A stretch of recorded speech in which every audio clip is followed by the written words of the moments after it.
It's been in the back of my mind for quite a while, the whole climate change debate, environmental issues growing, pollution.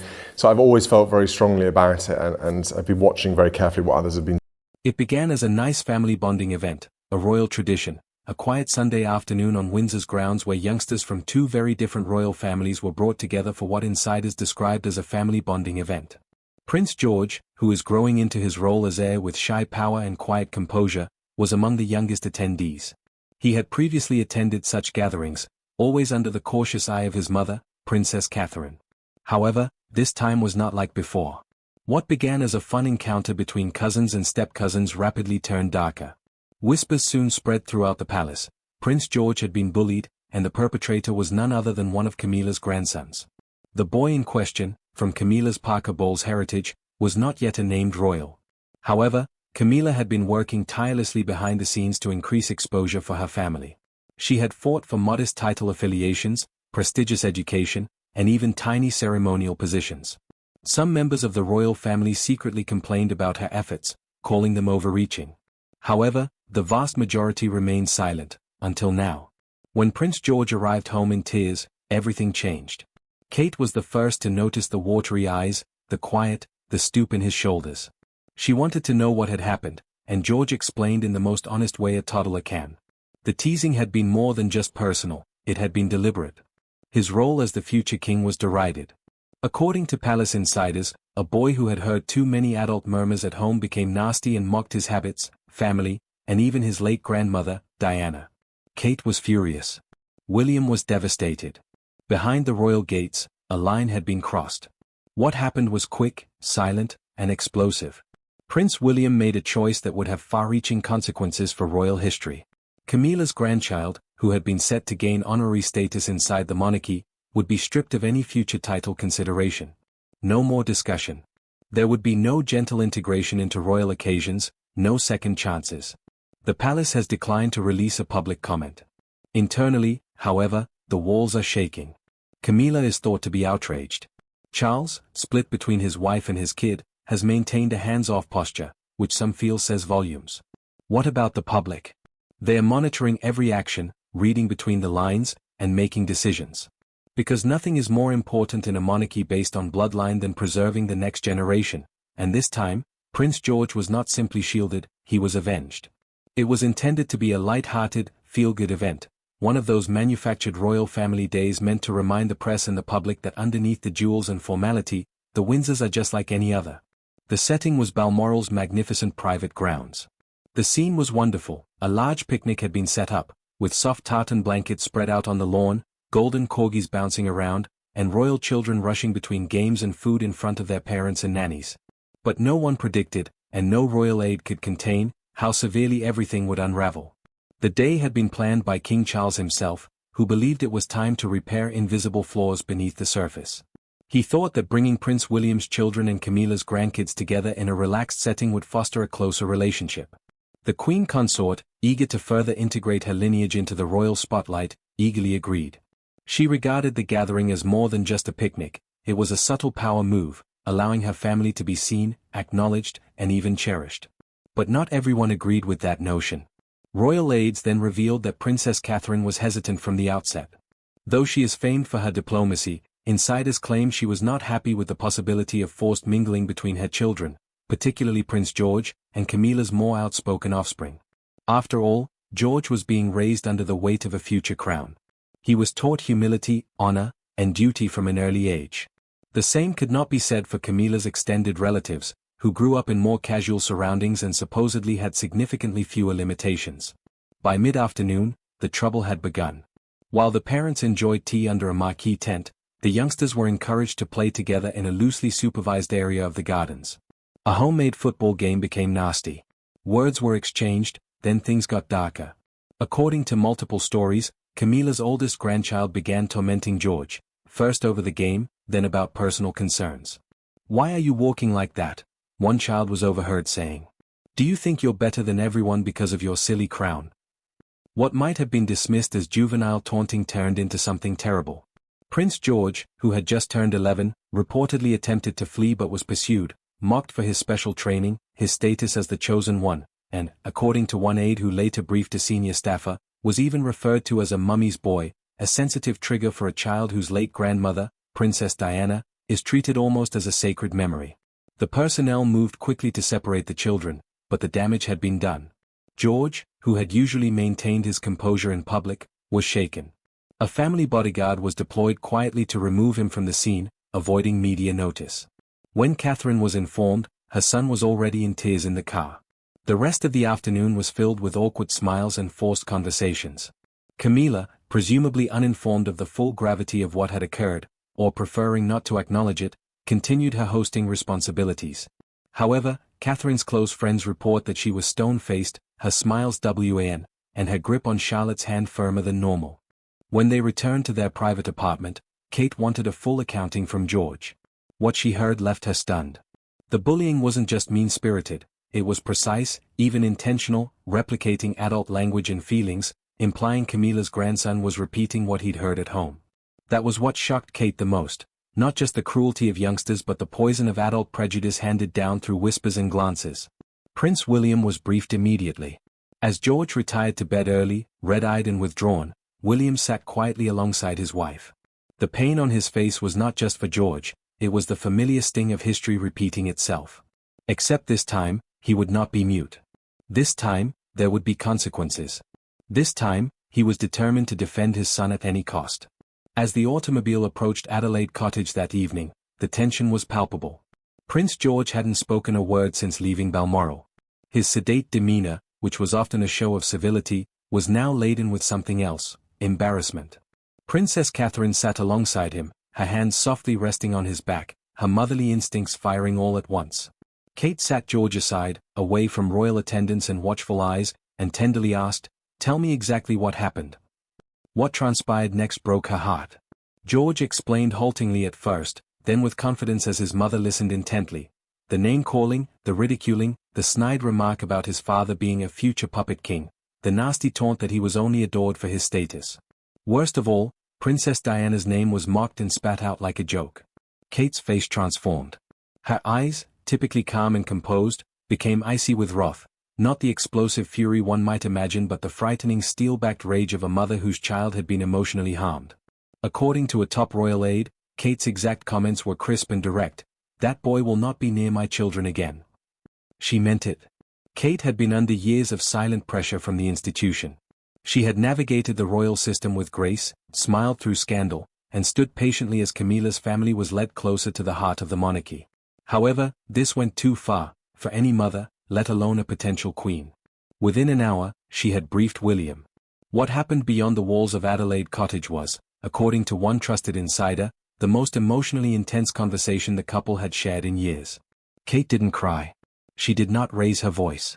However, she made it clearly apparent that if William did not act, she would. She reminded him of Diana, of how the institution had failed her, of how minor issues had escalated into disasters. "George is not going to grow up feeling unsafe in his own family," she allegedly stated. "You're the heir, start acting like it." William listened. And he agreed. The following morning, Kate declined all booked engagements. She stayed at home with George and Charlotte, cancelling her meetings in silent protest. Behind the scenes, she made one demand of palace aides: "I want this documented." She desired a written record of what had occurred, not swept under the rug, not rewarded, not spun. That following morning, a message was delivered to Charles's private secretary. It was short and to the point: "There has been an incident involving Prince George. The Prince and Princess of Wales have requested a private audience with His Majesty." The meeting occurred within 24 hours. While King Charles expressed sympathy, Camilla reportedly dismissed the entire situation as childish squabbling. When asked if her grandson would be chastised, she laughed it off. "They're only children, they'll forget this in a week," she allegedly said. Kate did not respond. She did not have to. Her quiet, hard glare and firm grip on George's future revealed everything the palace needed to know. She was no longer just the Princess of Wales, she was a mother, and the fight had just gotten personal. Prince William had spent much of his life walking a fine line between loyalty to his father and reverence for the throne. But he was always haunted by his mother's sad legacy. When it came to his own son, however, there was no room for doubt. There was no diplomacy. There was no deferring to protocol. Something had moved within him. The day after his private meeting with King Charles, William returned to Kensington Palace and made a choice that surprised even his closest advisors. He assembled his senior team, paced the floor of his private study, and then declared, "Camilla's grandson will not inherit a royal title. Not now, not ever." This concludes here. There was no discussion. There was no royal committee. There was no mediation. What made William's move so momentous was not just his decision but the fact that he took charge of it without first obtaining approval from Charles or the palace machine. Camilla had been gradually bringing her children and grandchildren closer to royal legitimacy for years, silently appealing for honorary positions, public recognition, and subtle involvement in state events. While the general population had not seen the steady encroachment, William had. And now, with George hurt and Camilla deflecting blame, he recognized it for what it was, a clear attempt to incorporate her family into the monarchy's future. William found that intolerable. The boy who mocked George was more than just a mischievous child. He represented all that was wrong with Camilla's use of her position in the royal family, taking advantage of Charles's guilt, manipulating his age, and blurring the borders between duty and favoritism. William's message was straightforward: royal privilege is not inherited by proximity. It is acquired by respect, service, and, most importantly, honor. One insider close to the prince described his tone at internal briefings as glacial.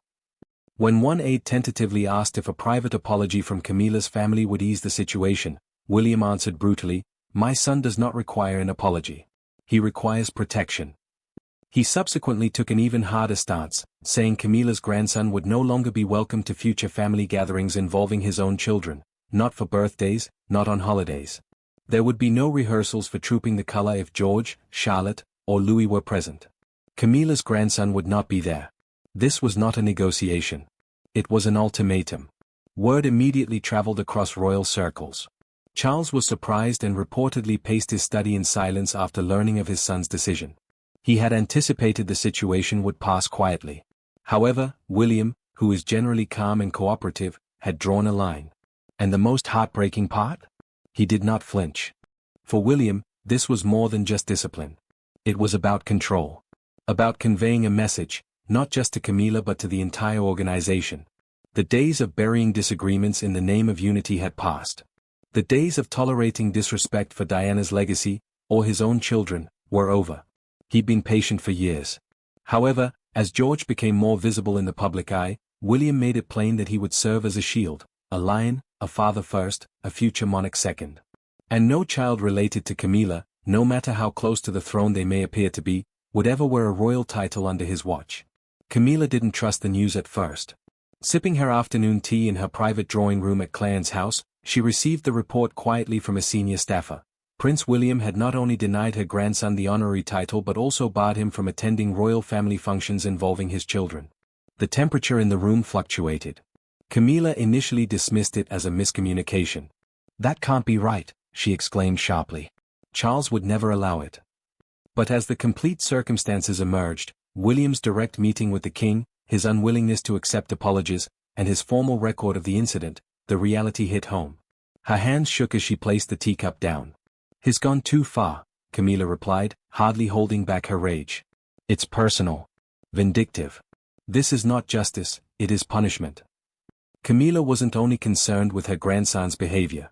It was about legacy, the long uphill struggle she'd waged to make her family feel part of the monarchy. When she married Charles, her children and grandchildren were kept at arm's length from the monarchy. They were regarded as outsiders, as opposed to members of the royal family. She had accepted it, until now. She had sought over the years to incorporate them into the royal rhythm, a walk in a procession here, a seat at a jubilee performance there, an honorary school invitation, and subtle positioning for public prominence. It wasn't official, but it was deliberate. She wanted history to show that the Parker Bowles name was important, that her family was more than just luggage. It was an integral element of the crown's destiny. And now, with one decisive move, William had destroyed that fantasy. Camilla sought an immediate audience with Charles. She reportedly stormed into his study, carrying the letter William had delivered through official channels. Her voice, rarely heard in the palace, resonated down the passage. "He humiliated us. He embarrassed me. This is a child, Charles, a child." However, Charles, exhausted and more frail under the constraints of rule, did not completely support her. According to those close to the king, he was torn. He empathized with Camilla, certainly, but he also understood the bigger picture. William was establishing his authority, not only as a son but as the next ruler. And Charles, whose rule was already marred by public skepticism, couldn't afford another conflict with his successor. He told Camilla something she did not want to hear. "I will not overrule him," Charles replied gently. "He is responsible for protecting his family. We must respect that." Camilla's face allegedly turned pale. She turned on her heel, exited the room, and slammed the door, an unusual breach of procedure that surprised the nearby staff. That evening, she cancelled her public appearance, citing a migraine, which nobody believed. Those close to her claimed she didn't say anything during dinner and refused to acknowledge William's name. But the wrath had not subsided.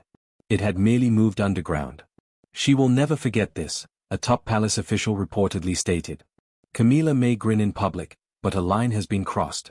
Behind the scenes, she no longer sees William as her stepson but as a threat." Camilla had spent decades playing the long game. But in a single stroke, William had demonstrated something devastating. The game had ended. And she'd lost.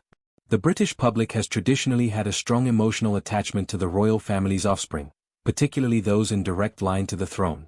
And above all, Prince George has captivated hearts in a manner that few others have. Many consider the young kid who once gripped his father's hand at royal engagements, smiling uncomfortably in front of the cameras, to be the future of the monarchy's dignity, resilience, and elegance. So when word spread, quietly at first, of a disturbing incident involving George and Camilla's grandson, public focus shifted suddenly to the palace. The tabloids, cautious not to violate procedure but clearly briefed by inside sources, began dropping hints. Headlines like "Royal Rift behind closed doors" and "Heir targeted during private family event" were enough to pique interest. But it didn't take long until the parts came into place. Then came the flashpoint headline, "Prince George mocked by step-relative, William responds with title ban." The narrative exploded. Within hours, royal forums, Twitter threads, and Facebook comment sections erupted with outpourings of sorrow for George and rage at Camilla's supporters. Thousands of comments flooded in, many expressing the same sentiment: "Good for William. Protect that boy. Diana would be proud." Some observers even made the dots obvious, pointing out the irony that Camilla, who was once accused of driving the royal family apart, now had a grandson who had crossed a similar line, and that Diana's grandson bore the consequences. The phrase "Team George" started trending on social media. Artists contributed sketches of a young prince wearing a miniature crown with serene pride. One highly shared message stated, "George is more royal at 11 than many grown-ups will ever be. This is not about genetics, it is about behavior." Royal specialists also took notice. A former palace press secretary told a morning news show, "This was a watershed moment for Prince William. He prioritized family over politics, and the public has responded with overwhelming support." Behind the scenes, royal aides noticed a significant shift. Camilla had previously enjoyed a period of tepid public acceptance, particularly following the late Queen's attempt to soften her image as Queen Consort. But that goodwill began to dwindle within a week of the news surfacing. Camilla's popularity dropped dramatically in polls. Meanwhile, William and Kate's numbers skyrocketed. The public, already protective of Kate and her children, suddenly saw them as victims of unfair treatment and victorious for standing up. Even within the palace, there was strong support for the Waleses. Senior courtiers, many of whom had served during Diana's reign, quietly expressed their support for William's actions. "This is what the monarchy requires," one advisor reportedly stated. "Strength, boundaries, and someone who refuses to let tradition justify bad behavior." Kate received letters from parents all around the UK, sharing stories about their own children being mistreated and praising her for defending her kid. Some of the messages had her in tears. However, the most impactful moment occurred during a modest Sunday church appearance a week later. As William, Kate, George, and Charlotte stepped out of the car, the audience erupted in spontaneous applause. It wasn't loud or theatrical, it was friendly, knowledgeable, and respectful. Prince George did not fully get the gesture, but Kate did. She leaned down, squeezed his hand, and said something the cameras couldn't hear. What mattered most was obvious: people were watching. They were definitely on his side. Throughout the centuries-long history of the British monarchy, many conflicts have been waged in whispers, behind gilded doors, beneath the weight of convention, and in the shadow of history. But this time, something seemed different. This was not a conflict over policy or protocol. This was personal. And in protecting his son, Prince William created a line that no subsequent monarch has dared to cross so publicly. Camilla had spent years attempting to modify public perception, bring her family closer to the throne, and rewrite the past she had originally attempted to distance herself from. But all that meticulous maneuvering came undone in a couple of days, not because of politics or scandal, but because a child was injured. The child's mother and father refused to remain silent. Kate stood her ground gracefully. William acted with conviction. And despite his youth, George now bears a silent victory, a clear message that his family will always defend him. The monarchy is evolving. No longer will titles be distributed through back channels. Silence will no longer be the price of peace.